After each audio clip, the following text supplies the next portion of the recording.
There we go. Maybe we'll just give folks one more minute to join, though. We have about a dozen or so signed up, so you should see uptick from that. But yeah, great. Welcome, everybody. Just really appreciate you joining us today to discuss your work again. And we've been getting a lot of positive feedback from the Psychedelics and Pain Symposium already, and hoping to see a much larger crowd in a couple months at the public version of it. So yeah. I think it will pick up. Actually, there is interest in the application of psychedelics to treat pain. I'm sure within the scientific community, among patients, obviously. Clearly. But also there are some biotech companies that seem to jump on it. So, okay, we're coming up on 11:05. I'll get started. Hello, good morning from Ottawa. Hello, Jane Olson. So, and everyone else, I've got a few folks here. The public symposium, that's going to be online, Jane. We actually recently hosted a invitation-only one with Professor Ramaekers here was one of the attendees. We also had Dr. Joel Castellanos from PHRI, Julia Bornman and James Close from Imperial College, who are in the psychedelic research group out there, Dr. Devin Christie from MAPS Canada and Numinous, and Bob Wold from who's the executive director for Cluster Busters. So people that are well established in the psychedelics and pain world, just getting the discussion going. But we're looking at tentatively, but most likely June 11th, and for about probably 4.5 hours. So that's a Saturday. The last one was just a little more than 3 hours, but a panelist of experts in this field that are doing presentations with a roundtable Q&A discussion after. So if you go to our social media accounts as well as our website, you will, and please subscribe to our newsletter, you'll see updates there. Almost certainly, in fact, I should mention our webinar today is co-sponsored by Psychedelics Today, generously offering use of their account and platform here. We'll be doing the same thing again come June 11th for the public Psychedelics and Pain Symposium. We'll be using their AirMeet platform, which is great for webinars and online conferences. I think we'll be having a few other sponsors by that point as well, but just thanks for that. I'm just going to double check our, okay. So we'll get started here. All right, let me just shrink that down. Go away, little thing. All right. Okay, in brief, I have to say this correct. Professor Dr. Jan Ramaekers is the head of psychopharmacology at Maastricht University in the Netherlands, and was the primary investigator and lead author for the paper. I always refer to it by its shorthand, which is the LSD and cold Pressor test. But in fact, he was the lead author of the 2021 Beckley Foundation sponsored "A low dose of lysergic acid diethylamide decreases pain perception in healthy volunteers," right? Shorthand, low dose LSD cold Pressor test, right? Correct me if I'm wrong, but I believe this was the first modern LSD study investigating pain perception and analgesic effects on a psychedelic in close to if you're not counting the cluster headaches, survey studies and such, I believe this would be close to 50 years. I think Fanciullacci, his study was in 75. Yeah, I think that might have been the last one, indeed. So yeah, I think it's true, at least in terms of a clinical trial that was conducted with LSD. There have been reports, survey reports, observational studies, including pain patients who reported on the benefits of using either low doses or higher doses of psychedelics. So after, let's say, the suppression of research into psychedelics somewhere in the late 60s, early 70s, people haven't stopped using psychedelics. Well, they stopped using it on a large scale. I think that's absolutely true. But the idea of benefits that people can have, therapeutic effects that people can have of psychedelics, always has remained alive in subsamples of users and patients, obviously. And yeah, so we set up a collaboration with Amanda Fielding of the Beckley Foundation, who was very, very interested to set out and collaborate with us a control study to quantify, qualify some of the claims on microdosing that have become quite popular among users themselves, not just patients, but users in general. Right. So this was a rather broad study in that sense, because we had several outcome measures that we were interested in, several concepts in which we were interested. For example, we were interested to look at the claim that a low dose of LSD can actually improve your mood or affect your mood in general, or whether it can help you to focus, to increase your concentration and attention. And the third was basically pain. Can we actually replicate some of these spectacular findings, basically in the 60s, showing that you can actually use a high dose of LSD. That was often in terminally ill patients or patients suffering from cancer, but it seemed to work, and it seemed to work longer than just for a single day, because single doses could actually have beneficial effects for a longer time. But these were high doses, but we were really interested to see if some of that would still remain measurable if you lowered the dose to a degree that basically nobody would have any perceptual effects, no hallucinations whatsoever. So a dose that would be more easy to use on a repeated basis for a therapeutic purpose. So these were like three main areas in which we dived, and then the fourth basically was also more mechanistically oriented, in the sense that we see benefits for quite a number of psychedelics and a range of indications.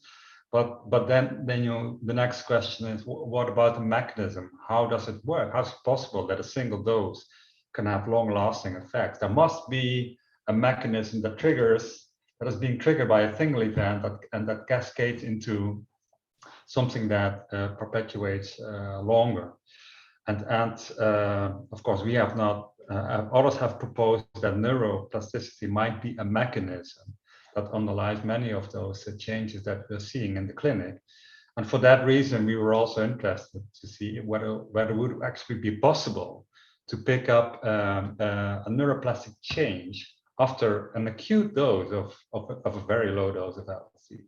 So that was, I think, the fourth perspective, and there was even a fifth, because now what's a microdose, right? And so what is an effective dose? People call this microdosing. I don't think it's the correct term in a way. So in the paper, I don't talk about microdose. I talk about a low dose. But still, we were interested to see where is that threshold where people actually start to notice that they have been taking LSD, and is there a threshold below which nobody sort of notices whether they took a placebo or a low dose of LSD, and that's also the main reason why in that study we basically did a dose finding study. So we had 3 low doses, 5, 10, and 20 micrograms. Right. So just in that introduction alone, there's so much to go into. Can you just briefly describe, I'm going to go through these somewhat quickly, but can you just briefly describe a little bit about your background in research prior to this study and what led you here? So you're the chair, am I correct? Or chair. So I work in the Netherlands at Maastricht University, and Maastricht is a small town in the appendix of the Netherlands, really at the crossing borders of Belgium, the Netherlands, and Germany. Sounds beautiful. And I've been working here for about 30 years, I think, and I have a background as I'm trained as a psychologist. Let's say a cognitive psychologist, cognitive neuroscientist. I think that would be the best description. So, but I'm not a medical doctor at all. But I have been conducting clinical drug trials throughout these 30 years, which means that I've always had to collaborate with a medical doctor who was, the supervisor basically of the medical parts of the studies in which I was a PI. And over these 30 years, we've always had a strong interest in 2 sides of drugs or medicinal drugs. So the therapeutic applications, but also their potential negative impact on day-to-day operations. So, for example, if you take a medicinal compound like an antidepressant, it may treat your depression, but at the same time, it may also cause sleep disturbances or other problems, it may blunt your affect. It may even affect the way you drive your car. But all of these potential adverse events we are interested in. So what we've done mostly is set up placebo-controlled studies in which we try to assess how cognitive functions or psychomotor functions change under the influence of either medicinal compounds or what we would call that illicit drugs of abuse, that are now being turned into drugs of use. And so we have, in that respect, we've had a broad interest, particularly also in drugs of abuse, such as cannabis and MDMA. We were one of the first laboratories in the world that actually did controlled studies with MDMA. Our first study dates back to 1999. So we have 20 years of controlled work with MDMA. But back then, the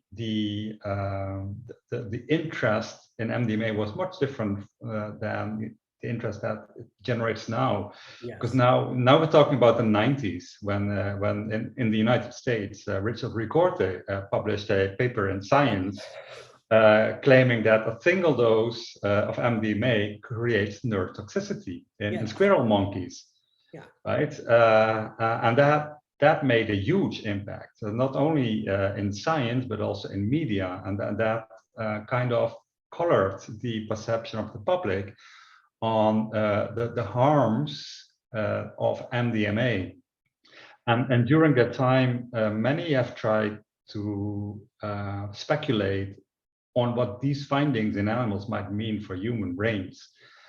And some had pretty devastating predictions, and basically predicted that by this time, right where now, like 30 years ahead, that the hospitals would be flooded with people who had degenerated brains because they had been taking MDMA a single time or repeated times.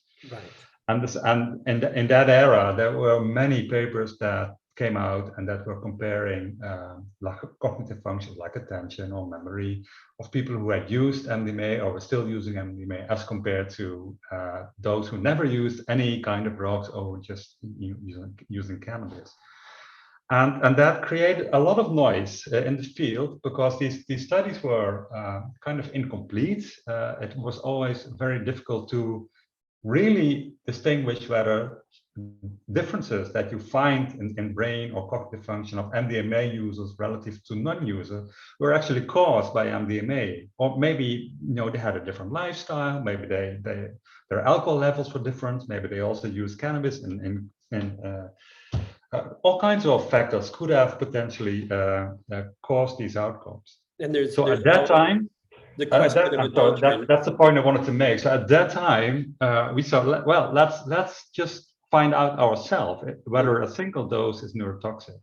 So we set up a study just in our laboratory, and we had 3 treatment conditions. So people got either a placebo or MDMA, 75 milligrams, or methylphenidate as a dopaminergic control condition. And because there were so many reports stating that MDMA affected memory primarily on the long run, we also focused on memory function. And in that paper, we showed that during the intoxication phase, MDMA indeed affects memory performance in a negative way. So if you ask people to recall words immediately or delayed, they do worse as compared to their own their own performance during the placebo. But we also asked them to come back the next day and do it all over again. And basically there, what we noticed was, well, their memory performance now is back to normal. So back, very similar to how they performed during their placebo. So there we had an experiment where we clearly showed that a single dose of MDMA does not cause a memory impairment that lingers on forever and ever. Right, so that's the kind of work that we've been trying to do, and to get some of these, I don't know, ideas, wrong ideas, convictions that are out there in the field to try to target them. I mean, I could go so far as to say some of these wrong ideas were outright disinformation. I can recall very, very clearly while I was dealing with some other issues, going through very popular pop science books about, changing your life through changing your brain and stuff. Neuroscientists that had access to the entire country here in the US via PBS doing these specials and claiming that MDMA, if you looked at a PET scan of an MDMA user, they literally had holes in their brain, in their cortex, right? Yeah. And that person continues to not let go of that, in spite of the fact that we have, scientists such as yourself, completely, that study that you mentioned, that's been completely debunked. I'm sorry, I got to get off the soapbox here, but just that's been completely debunked. We've seen other primary investigators, say in Maastricht study trial, like Bessel van der Kolk, who is also now kind of in a similar, maybe degree of popular recognition, who's saying, yeah, this completely changes lives for the better, and those that are, suffering from something like severe intractable PTSD. Anyways, well, I'm glad to know that you've been pursuing this line of like actual scientific inquiry, and being willing to let some of the anecdotal reports that are out there, because as you've mentioned before, briefly here, and then also during the Psychedelics and Pain Symposium that we had, that, this stuff is not just coming whole cloth out of nowhere. There are field reports that are people, and you briefly alluded to this, like the study that you did with the Beckley Foundation about people using these drugs nativistically, somewhat similar to the recent study that was put out by James Close and Julia Bourne in Imperial about chronic pain sufferers using psychedelics to resolve their chronic pain. And then obviously we had Bob Wold, and they had a very large survey study generated out of cluster headache users. Just going to that a little bit here. So I think you previously mentioned you've been trying to get this study done for quite a while, and there was some resistance to pursuing it until essentially Amanda Fielding and the Beckley Foundation offered to help. Is that correct? No, not entirely. So we had the idea to do a study like that, and Amanda had a similar idea in parallel, and you know, we were just lucky to team up and join forces, and that how it. So the only problem, so you always have issues if you set up a study like this and then you go visit your IRB, right? They want to know, you know, they have all of kind of specific questions, and usually one of the bottlenecks is really the quality of the products that you give to your participants. So the LSD in this case, and there is a general understanding that if you develop compounds and you administer them to patients, these products should adhere to certain guidelines, so the GMP guidelines. Correct. And basically what they do is GMP means nothing else than that you have like a substance that is API quality, very good quality, which is then reformulated into a formulation. It could be a capsule or a solution or whatever. But that part of the puzzle is like a total new industry that has developed over the last 10 to 15 years. Right. And that step actually is very expensive. So if I were to buy API substance and had to put it into a GMP formulation, depending on how many participants you have, but this could easily amount to 50 or 100,000 euros. Right. And then for that you have the product, not even the study. Just for those that don't know in the audience, could you please tell people what IRB stands for and what GMP stands for? Yeah, IRB is the Institutional Review Board. So they basically evaluate the medical ethical value of a study, and it's there to protect the participant basically and make sure that whenever they participate, they participate in good science and in safe science. And that's also, and GMP basically is there to protect the patient, to ensure that the quality of drugs that they are given is optimal. So the rationale behind GMP is very much understandable. And that stands for good manufacturing process, correct? Yes, exactly. Yeah, and but at the same time, the source, so it's API material, is also of high enough quality, but that's just basically sometimes often that is the powder. But the question that one often has with an IRB is whether the study that you want to do is actually what we call a medicinal drug study. So do you design it, do you conduct it with the intention to develop a drug to treat a patient? And quite often with us, that's not the case, because we're interested to test a couple of hypotheses that potentially may lead to applications in medicine, but we're not drug developers. So, and that is a discussion that keeps on coming back with the IRB. But in this case, for example, they allowed us to do this study with a product that was completely safe and high grade, but not GMP. It was. And that, these are bureaucratic debates, it seems, and they are, but they can actually take quite a long time. So, you spoke specifically about this being an investigation into so-called microdoses, but feeling that is not an adequate label, so you chose low doses. I suppose some people might also refer to them as mini doses or something like that, or as a threshold dose.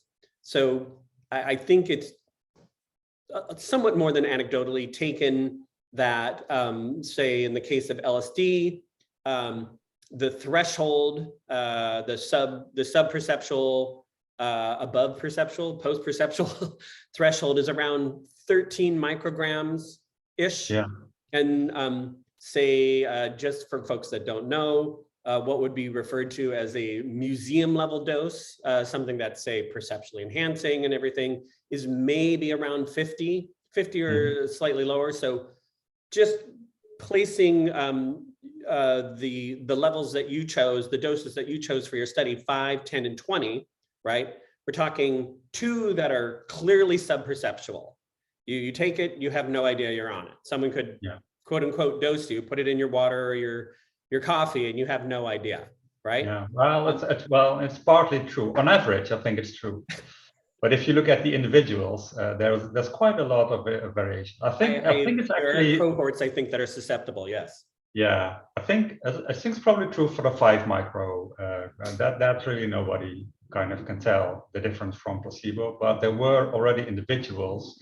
So when we ask them, do you feel a little high, or do you feel any drug effect, that would already indicate at 10 micrograms that they felt something, not a whole lot, but they felt something. But on a group level, that's almost negligible. Yeah. And because I can see that Zeus Tapato is with us, and he has had some strong opinions about the research from microdose studies. So as we see it right now, Not Zeus. Hi, Zeus. So on a certain level, what we're seeing trend-wise, maybe on some of this research, is we're not seeing necessarily strong evidence that subperceptual microdoses are creating any significant change in measurable data.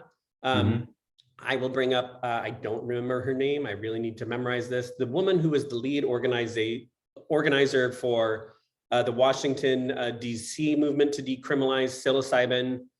She had a severe postpartum depression, and had gone through all the conventional treatments, standard of care, nothing was working. When she finally started microdosing psilocybin, I think it was within days, she had a 50%, like a measurable, a noticeable clinical effect in her depression. And so I wonder, and obviously the research isn't there yet. I do wonder if there are certain populations, certain cohorts that are more susceptible or receptive, or something is going on there. I think that's a very good point, actually. And we have to remember that now we are bringing out some control studies, and we do too. But you have to remember that these are actually being conducted in healthy volunteers. And that means that if you try to measure improvement in, for example, attention, right, or mood, then you have to remember that we are including a group of people that are already pretty happy and pretty attentive, right? So there isn't much to improve either. So the fact that you cannot find changes in healthy volunteers, or just small changes in healthy volunteers, does not necessarily mean that you cannot find anything in a pathological population, such as people with lowered levels of mood. And we know that psilocybin can treat depression, at least at higher doses. Right. So there's no reason to think that it can't do that at lower doses. I don't know exactly where that threshold lies, but that's good to keep in mind. I mean, because the only reason I bring it up, it's like I have had my head turned quite significantly by people that bring up the fact that, hey, in terms of what we've seen in reports so far, we're not seeing this big effect size. But I also can't ignore the folks out there that were like clearly suffering, clearly disabled by whatever they were dealing with, and suddenly I'm doing great. And like, when I think of in fact, specifically of Robert Wald and folks in Cluster Busters, it's like they were showing responsiveness at doses that were expected not to produce a response. In fact, some of the more recent investigational studies, pilot studies into psychedelics and cluster headaches, just for one, they were trying to come up with an active placebo and found it to be effective in terminating cycles. So it's like, okay, something is different here. But That's something we should, because I can see where we're at for time. We should get into a bit more of the meat of your study. 24 volunteers, men and women, 12 and 12, average age around 22. None were psychedelically naive, but also none had taken a psychedelic within the previous 3 months, if I recall correctly. Yeah. All were asked to do a washout of at least 1 week if they were doing anything at all, and no alcohol in the previous 24 hours, and no caffeine or alcohol on the day of, as well as if they were smokers, they couldn't be smoking more than 20 cigarettes a day. I'm assuming because you were measuring blood pressure, which will I think get into here. I'm not sure, but I think it was even less than 20 cigarettes a day. So basically what we want to avoid is that we have people in our laboratory that need to run out because they need to smoke. Right? People need to be able to abstain from a cigarette because if we, I mean, it's always an issue, right? If you have smokers, what do you do? Yeah, can they smoke? If they smoke, they have nicotine in the system, and that contributes to, and it's a pharmacological study. So you don't want nicotine as a confounder. So we tend to opt to include if they smoke, people that smoke, not like a chain, right? But just a few cigarettes a day at max, and then at least they can abstain for a while. And just remind me, is nicotine a vasoconstrictor or a vasodilator? It's a constrictor, I believe. It is a constrictor, right? So that, that would make a difference here.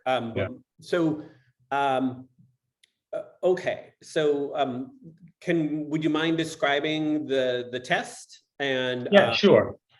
So it's the cold pressure test that we have been using, and we did not invent this ourselves, but it's almost like a standard, well-validated approach to induce pain in the population, in participants, and to assess their subjective pain response and their objective pain response. So the test itself is very simple. It's just a bucket of water that with ice to keep it at 3 degrees. And then we ask participants to put their hand into the bucket of water for as long as they can, but for a maximal period of 3 minutes. That's basically our upper boundary. Most people won't make it up until 3 minutes, but because it's really a painful sensation to most. So what we do... This is water that is 3 degrees Celsius, which, just so you know out there, if you don't, that's 37 degrees Fahrenheit. Yeah, you're right, 3 degrees Celsius. So pretty cold, close to freezing. And then we would measure the time that people were capable of keeping their hand under the water. So that's a measure of duration of pain, basically, in seconds. And afterwards, we would also ask them how painful the experience was, how stressful it was, to get like a subjective idea, to see whether what we measure objectively is also represented subjectively in their minds. And so we conducted that test twice on every treatment day. So the first time it was administered, I believe, at 90 minutes after the first dose. And we did it the second time at 5 hours after the dose. So we covered basically the longer duration of LSD. And we had them in our labs anyways for a pretty long time, because as you know, LSD is pretty long. So basically we had 4 conditions: placebo, 5 micro, 10 micro, and 20 micrograms. And in short, we did not find any changes in these parameters for the lower doses of 5 and 10 micrograms, but we did observe a change at the 20 microgram dose. And we saw changes objectively. So participants were more able, or were able to keep their hands in the water for a longer time, and subjectively they felt less pain and less stressed during that test. So so the subjective and objective data seem to support each other quite nicely. And but then of course the question is, how significant is that increase that you measure, with your statistics? And well, the answer to that is still out there, I think. But when you look at the literature and you look at how this test has been used in other studies, looking at the analgesic effects of compounds such as opioids, then we found that the effect size in our study was quite similar actually to some of the effect sizes that were reported with opioids. Also when administered to healthy volunteers using that same test. Right. So that kind of suggested to us that this might be an effect that is really worthwhile looking into. And these are opioids, if I'm correct, such as like oxycodone, yeah. Oxycodone, right? Yeah. And if I recall correctly, at the 20 microgram dose, the effect size was about a 20% increase in pain tolerance, right? Yeah. And this, I think, you haven't mentioned this yet, so if I'm skipping ahead here, I just want to emphasize this. People that were taking this, just above threshold dose of 20 micrograms, they could feel it perceptually. They had a perceptual sense of, okay, I'm on something.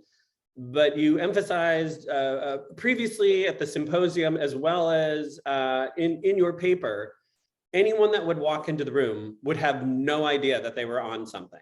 Like exactly. Completely non-detectable for all intents and purposes. So it was noticeable to the participant, but I don't think it was noticeable. Well, maybe to the experimenter, because it's part of that study. But anybody neutral walking into the laboratory would not have been able to tell that these persons were on 20 micrograms. So in my view, these people could have walked through the university building, go to buy a coffee, buy I don't know, a paper or whatever, and people would not have any idea of that.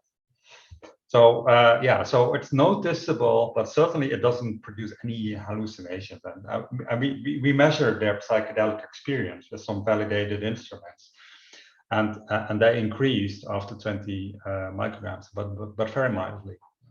And they would be able to conduct themselves through day-to-day tasks, activities. They could attend class, like even drive a car or something like that. Well, that we haven't, we didn't test that, but we didn't send them to our classes, but I think they could have done that. Yeah. Okay. Without a problem. Yeah. And I've heard from people within the experienced people within the cluster headache community that they're able to do fairly low dose LSD and like carry on with their lives and do their jobs like with zero issue, which is fascinating. And so this is kind of going back to your intro a little bit, because you alluded to these, but so the previous eras of psychedelic research for pain, you mentioned two very notable ones. So there's the Dr. Eric Kast did a study at Cooks County Hospital in Chicago in 1964. I think the total number of patients that he worked with was somewhere around 300. And I think it's around that. So a lot of these were terminal cancer patients or people that were having gangrene or severe gangrene, or I believe a couple of people were mentioned with severe shingles conditions. And that was also a comparison against standard of care opioids of the day, Dilaudid and Demerol, perhaps, I think. I think Demerol, And that initially, in like say the first hour, the opioids were outpacing the LSD, which was 100 micrograms. So people could argue about where a full hit is, but yes, 100 micrograms is a full hit, right? More or less. And so the effect of the opioids would last for about 3 hours and then wear off. But then after about 1.5 hours, the LSD would kick in, and the effect was measured as being both significantly more powerful than the opioids and lasting far, far longer, right? So I think in the acute phase, around 19 hours, and this will go to some things with your test here, but around 19 hours, and there were many people who also felt that persistent analgesic effect for 3 weeks. 3 weeks, right? Yeah. But I believe you mentioned here in the study, and then also talked about this at the symposium, that it's, and then fascinatingly enough, Dr. Joel Castellanos also brought it up in his presentation and in his paper. A lot of people do, the CAST study, but somewhere around 50% of the participants declined a second dose, even though they reported its significant pain reduction, if not elimination, right? And at 100 micrograms, people are fully in. They are having a more or less a transpersonal experience at that point, or a non-ordinary state of consciousness. But something I wanted to emphasize that I don't think has been made as clear about that, that I think is worth emphasizing. None of those people knew they were about to take LSD. And I think they were in an open cancer ward for terminally ill cancer patients, right? And they've been in some of the most severe pain of their entire lives. You know, they're getting ready to die in a hospital, and there was zero preparation, zero facilitation, zero integration work, right? It was, you know, and so we can talk about, you know, classism, potentially issues of racism, and lack of informed consent right there, right? Yeah, exactly. Yeah. But at the same time, like, and then 40% were indifferent or something like that, whether they take it again or not. And then 10% were absolutely give me more, you know. Yeah. I just want to put that into, I just want to contextualize that, you know, but worth noting anyways. So. No, well taken.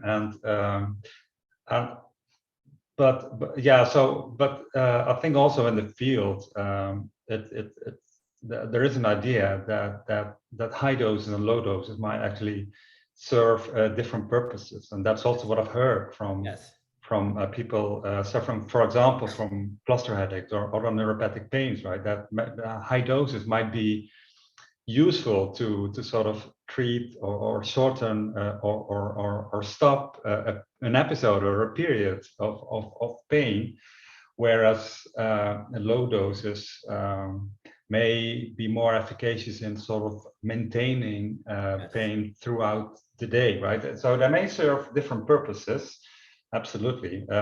And I also agree that, of course, if you administer 100 micro, well, any dose of LSD, actually, you should inform your participant and patient on what it is that you do and what it is what you can expect and how you should cope, how you can cope with that.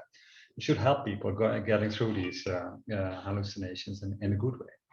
So I see I've gone long here a little bit. Okay. Very briefly, and then I swear to you, everybody, we'll open up the Q&A. To me, particularly, two things here.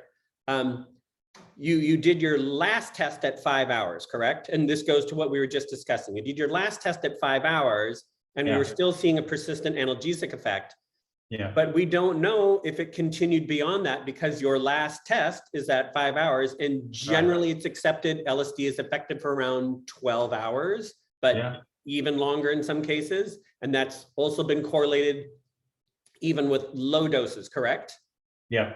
And you took pains to like point that out from other studies that supported that. So we're talking about something that in an incredibly small amount, like micrograms is considerably, if folks don't know this, though I'm assuming you're all a little diehard, that a microgram is considerably smaller than a milligram, right? And most drugs are frequently measured in milligrams. The only thing recently that is getting a lot of note that's being measured in microgram is in fact the COVID vaccines. Those are measured in micrograms. But anyways,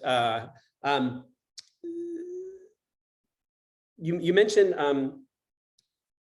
so Fanciulacci, the phantom limb pain study done in Italy in 1975, also using ascending doses and placebos and doing it daily. They hinted that they suspected serotonin was involved, and this was centrally generated because of something called venospasm, which is contraction or vasoconstriction. And then in your study, there seems to be a fairly clear correlation between pain reduction and a very small but significant increase in blood pressure, right? Yeah. And I brought up at the symposium, when you talk about the midbrain, it's responsible for a number of things like reflexive stabilization on one side, autonomic control, including blood pressure, but also crucially, ipsilaterally, it's also responsible for pain inhibition. So when I saw your study and that was laid out, like my mind went crazy. So can you talk a little bit about what you suspect might be going on between this small but clear relationship between pain inhibition and this change in blood pressure here? Yeah, so it's a very so there's some literature stating that brings about a link between pain activation and activation of the sympathetic nervous system, and basically that's also what we're seeing here. So there's an increase in blood pressure, and we were just interested to see if that could contribute to the analgesic effects that we've seen, because increase in blood pressure can also induce hypoalgesia, as we have seen in other studies. Right? Hypoalgesia, right? Hypo. Yeah. Okay. Yeah. And the exact theoretical mechanisms underlying that is through a stimulation of the baroreceptor reflex that that stimulates that's the midbrain, that stimulates the raphe and also baroreception. Everybody is pressure. Yeah. So and that causes the inhibition of signals going to the spinal cord. So that might inhibit pain signals that are going downstream. So, and our data didn't prove that, but at least it showed an association, a correlation between fluctuations in blood pressure and fluctuations in the analgesic effect. That explained, I think, about 15% of the total variance. So that may not be a whole lot, but I think it contributes at the very least. And we did a similar analysis to see if the analgesic effects could be caused by the fact that people maybe try to reallocate their attention to feeling something of the LSD. And there also we found a correlation, but that explained just 6% of the total variance. So that's called attentional reorienting. Exactly. Yeah. So basically, that means if you focus your attention on the LSD experience, you forget about your pain, right? In simple words, I think that's what it is. And then there is the pharmacological mechanism that also may play a role. Direct 5-HT2 stimulation and 5-HT2 receptors you also find in the dorsal raphe nucleus, and so they will also affect the output to the spinal cord. And that's also part of the midbrain, right? And it's also part of the midbrain, yeah. And connects to the lateral hypothalamus, which is very involved in descending inhibition. That means descending spinal tracts that are inhibiting pain outputs, correct? Yeah, exactly. Yeah, and so we would have loved to kind of correlate that as well, but then you need biomarkers basically of 5-HT2 receptors in your brain, which we didn't have. We didn't do any PET imaging during this study. And that's a considerably more expensive study. Yeah, extremely expensive PET study. Right. So probably won't go there. Okay. All right. Well, why don't we open up the Q&A? We have one in there already. I guess I'm supposed to, I don't think I can I unmute folks perhaps, or I'll just read this? Sorry, this is my first time with a Zoom webinar as opposed to a Zoom meeting. So we have Julian Flores, physiotherapist, welcome from Argentina. Are you considering a trial using psychedelics to help lowering fear of movement related to pain? That is an awesome question.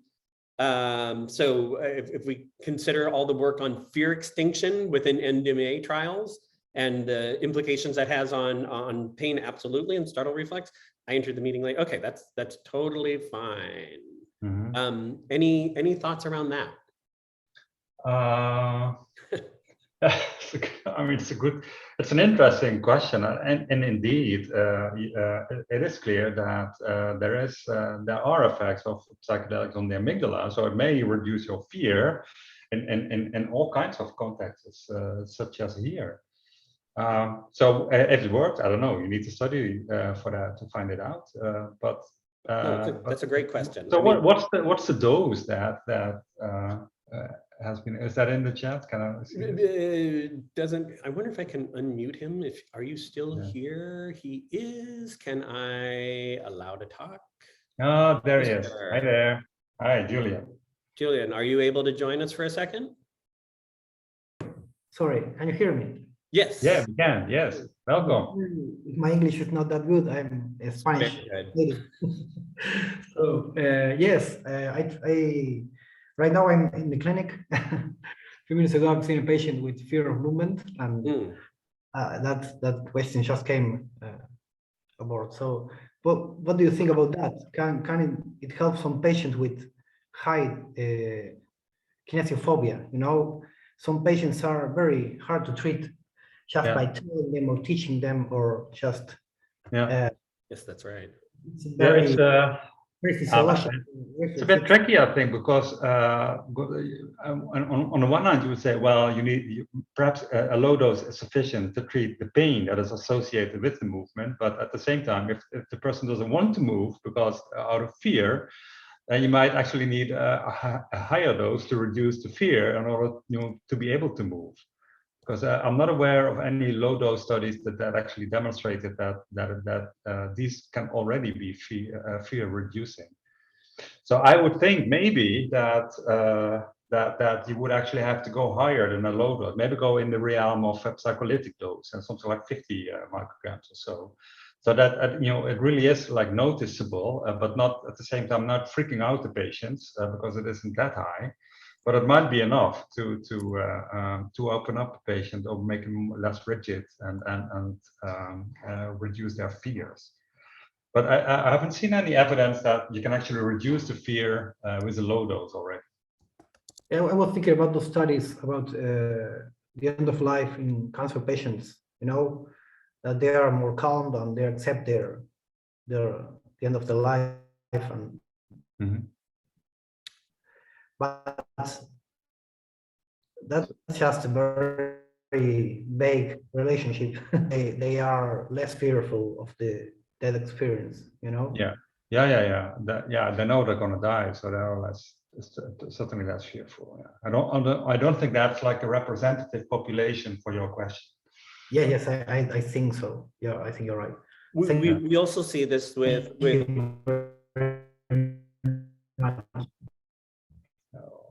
I think we're losing you. Sorry. Lag. Yeah, a little lag.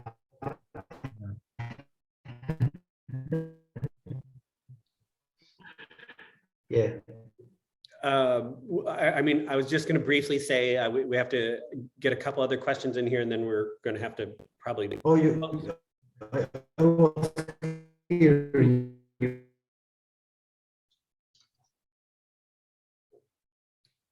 sorry, Julian, we're having a lag with you. Yeah. I'm going to Yes, just, I'm going to move us on to someone else, but thank you so much for joining us there. Let's see, asked to, wait, no, I'm pushing the wrong buttons here. Okay, so I'm going to go back to, we have, Zeus has asked a question that I've often pondered. I pondered this considerably, particularly in light of the Albert Lin V.S. Ramachandran study and the role of high doses. And I think there's a lot to this.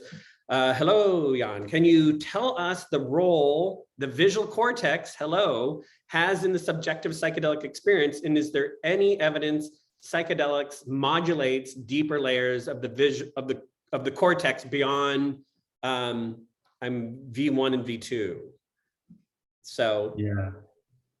Well, Zeus knows that's a very tricky question. A mean question, Zeus. You know, I don't have the answer to that one. But there's not too much work on the effects of psychedelics on the visual cortex, at least not in humans.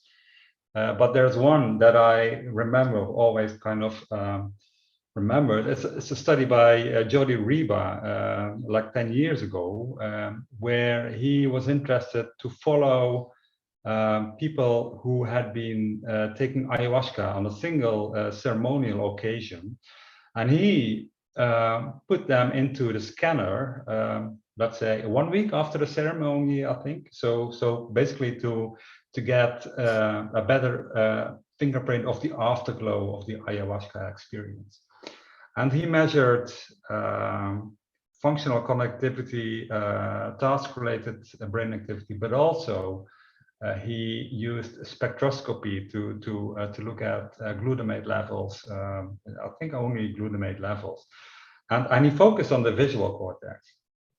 And there he actually found glutamatergic changes happening in the visual cortex that he later could also associate to some of the clinical outcome measures that he reported in those participants. Right, so this I think is probably the first indication that the visual cortex plays a role. Whether it's a causal role, that's I do not know. But the visual cortex, of course, is, as you know, connected to all other brain networks in the brain, and also some of those that have been indicated in the psychedelic experience the most, such as the default mode network and the frontoparietal networks. So they do interact, and how this interaction actually comes about, I do not know. Nobody has actually focused on it so far, but that certainly would be interesting to follow. But in general, of course, and that's also how that's also a discussion that Zeus and I had previously, is that any studies that would focus on the visual cortex or on the hallucination part per se of a psychedelic experience or a non-psychedelic experience could maybe also help us address the question whether hallucinations are functional in terms of producing clinical therapeutical outcomes, right? So if you take a psychedelic, what's the added value of an hallucination? Do we need it to relieve symptoms of depression? Do we need it to relieve symptoms of pain? So I think our microdose study suggests that you don't need them, at least not to produce an analgesic effect. But I think the ideas that people have on the value of the psychedelic experience as such in other domains, like depression, is totally different, because there in those studies you see that the strengths of the psychedelic experience, of the depth of the psychedelic experience, and that includes also visual effects, is directly related or correlated to clinical outcomes. So the stronger the effect of the stronger the experience, the more likely that you have a better response clinically. So I would just bring up in my work with people that have pain and stuff like that, there's often you could loosely categorize this sort of hierarchy, neural hierarchy of visual, vestibular, and proprioceptive inputs. And a lot of times you'll find people that have, say, convergence insufficiencies or really poor gaze stabilization, or their saccadic response or their smooth pursuits are to be very unclinical, very crappy. That that's creating a lot of trouble with predictability as well as reflexive stabilization. So a lot of times when you're doing some type of manual intervention, sometimes if you stack that input with doing some high impact visual work, and we see this now with, say, folks recovering from strokes and stuff like that. They'll be doing visual drills now in a way that they weren't, say, even 10 years ago. And there's even recent work that's showing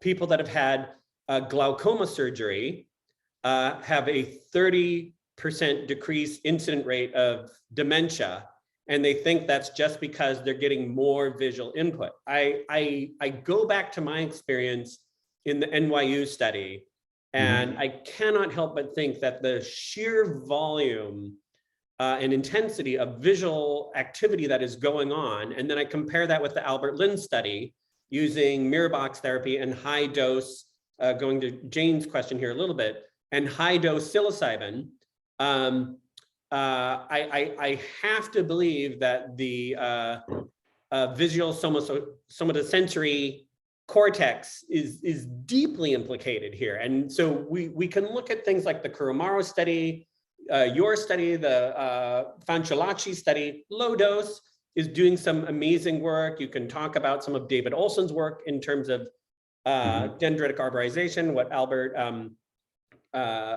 did I get his name right? Kwan up at Yale is doing, just in terms of that. But I think it's a mistake to say we can just completely decouple from the experience itself, that the experience is not just the mystical meaning aspect of it, but the deeply engaging perceptual aspect. I mean, it's almost like if you think of an old hard drive, right? We used to do these overwrites to wipe that disk clean a little bit or to reformat it. Why couldn't that also be going, when we consider how important visual information is to threat prediction, error correction, threat assessment, I think there is something going on there on a neurological level beyond. Yeah, that is totally interesting, and that's also what Zoe and I have been talking about. Imagine that you had a paradigm in which you could have control over the magnitude or even the type of the hallucination, right? So that's what we have been discussing, and that would be actually kind of interesting to sort of find out more about the role, or substantiate the role, or even deny the role. But if so that would be, but yeah, somebody should probably do it, and it's interesting, but there is not too much of it. So. Can we do this one final question and then we're going to close it? Sorry if anyone else has been waiting. So Jane Olson is asking, thoughts on why a high dose psychedelic, so this is a great question, on why a high dose psychedelic experience would treat migraine but not chronic peripheral neuropathic pain, perhaps need more than one experience in some people. I'll just say yes. But here, Jane, let me see if I can also let you in if there's something you want to share directly. Yeah. Can you hear me? Yes. Yeah, we can hear you. Yeah, so I don't really have much more to add, but I just wondered if you could think of any reason why there would be one type of pain treated, but not the other. Not really, to be honest. No, I don't think so. There's several categories of pain that are of interest, and also there's several patients suffering from pains in several categories that report benefits. So yeah, I think, but we're probably focusing on those pains for which there seems to be no treatment, right? Because that's where the most gain can be found. But in principle, I think it could work for pain in general. But there's some pains. I don't think we are looking for a replacement of paracetamol, for example. But we're really looking at pain indications for which we have no options, or only psychedelics as an option. Right. Okay. But thanks. are you? Is there a particular pain indication that you're thinking of here? Yeah, for the neuropathic pain, like a small fiber neuropathy. Yeah. From surgery, let's say. Yeah. Are you talking through the C fibers? Yeah. Mm-hmm. Yeah, exactly. So I mean, they're unmyelinated and we're widely distributed. I mean, I would look towards, I kind of maybe lean on this one a bit too much, but just if you look at the Imperial College study of escitalopram, the SSRIs, Lexapro versus psilocybin, we saw a big change in anhedonia scores, right? And if you're talking about the ability to learn your way out of pain, right? Because it can be reinforced and it can be also unreinforced. If there's no countervailing signal because you're under a high burden of anhedonia, how do you get out of that? So I think if we're kind of talking about an amplification of bottom-up sensory processing, and there seems to be, if you look at Charles Nichols' work, a pretty significant anti-inflammatory aspect to multiple psychedelics. I think it's a multi-system approach here. Like I personally, when I went through the NYU study for major depressive disorder, huge change in my inflammatory baseline, huge change in my some of my chronic pain issues, which is kind of what led to a part of this, but also just became more responsive to interventions afterwards. Everything suddenly gained traction and stickiness again. So I think then you can look at the Rebus model, and if you're talking about changes in those strong priors and that kind of entropic brain state, I think we're looking at more than one thing at a time. And plus, if you're talking about 5-HT2A, that's effective at the dorsal root ganglions, apparently, and in spite of things like nerve ligation. So I think there's real opportunity there, but probably yes, if you consider the duration that chronic pain is occurring, it's almost useful. I would speculate to think of it almost like in the same way as, like, say, heroin addiction. Why is heroin addiction more responsive to ibogaine versus, say, ketamine? And it's like, it's durational, right? That neuroplastic window they talk about for ibogaine, or something like, and it's critical period reopening. If you look at Gould Delen's work, it's like 4+ weeks. That makes sense if you're talking about how much volume do you need to correct. Is that kind of coming across? So I think if you also look at some of the other studies out there, some of the Hefter Institute's work, and the Imperial College, they started doing multi-dose work. I think you need more times at bat, essentially, if you want to create a corrective effect. Yeah, that makes sense. We've gone over, I'm sorry, we've gone over, so we should wrap it up. I can't thank you enough, Professor, for doing this with us. Just very briefly, once again, the first public psychedelic and pain symposium is likely to be June 11th, right? We'll have multiple things about that. Next week, we're having a postgraduate researcher from Johns Hopkins, Manoj, and forgive me if I'm mispronouncing your name, Manoj Das is going to be joining us to discuss other alternate models of psychedelic pharmacological action. some competing theories out there, which is fascinating to me. Also, it looks like we may be joined by Mick Thacker, who is a noted researcher in pain as well as Julia Bornman. So we have a full slate of participants, panelists coming to join us over the next few weeks. So, and as always, thank you to Psychedelics Today. We'd also like to thank Cornerstone and Fader Magazine for use of their offices, as well as Psychedelics Today. And then please visit remaptherapeutics.com, subscribe to our newsletter. We try to provide good content. And thank you so much, Professor. Thank you so much. My pleasure. Thank you for inviting me. Absolutely. Okay. Take care, everyone. Have a great day. Bye-bye. Bye.